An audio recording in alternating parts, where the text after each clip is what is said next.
Hey, welcome to Brighter Rays. This week we are in Proverbs chapter 5. We're back in Proverbs, looking at verses 15 through 23. So we're finishing off chapter 5 this week.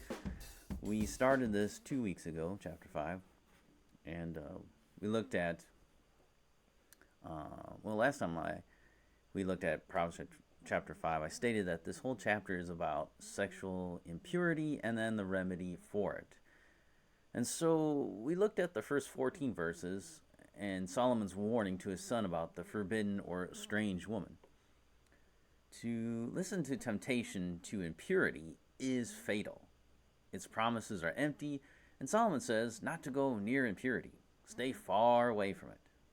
He listed out several reasons why we should avoid it. And he also gave us some consequences if you were to choose to give in. So we have the sin, and we have the warning against it before us.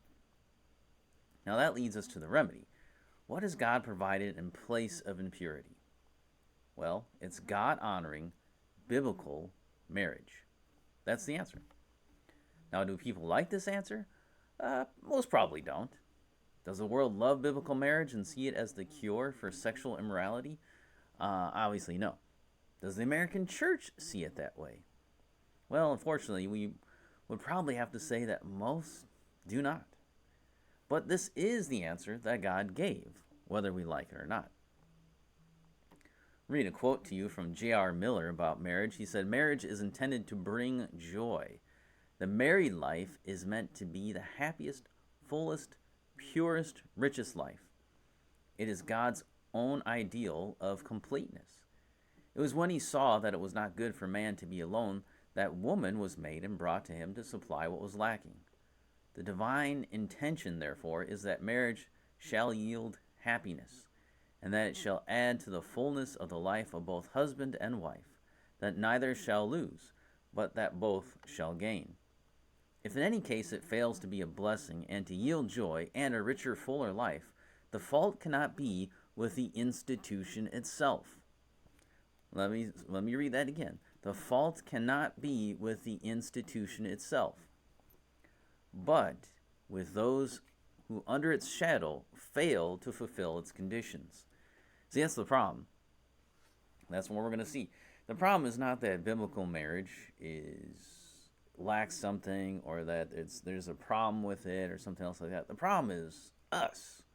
The reason why marriage doesn't do what marriage promises is because we fail to do what we're supposed to do. We don't hold up our end of the bargain. We don't keep our vows. And that's why we have the problems that we have, is because it's us. Not because marriage is bad or marriage is wrong or marriage is lacking something or anything else like that. It's because we're the problem. We're the problem with marriage. So some people, well, why get married anyway? Why not do something else? Well, that's what God provided.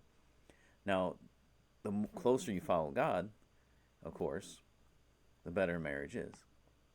The greater it is, the richer it is, the fuller it is, like it says. But if you don't follow what God says, then, you don't really, sometimes you don't even have a really true marriage. But if you don't follow what God has laid out, then you've messed it up. You're the one who's destroying it. You're the one who's making it so it's not effective and not doing what's supposed to do. That's your fault. And you can't blame marriage. You can't blame God. You can only blame yourself.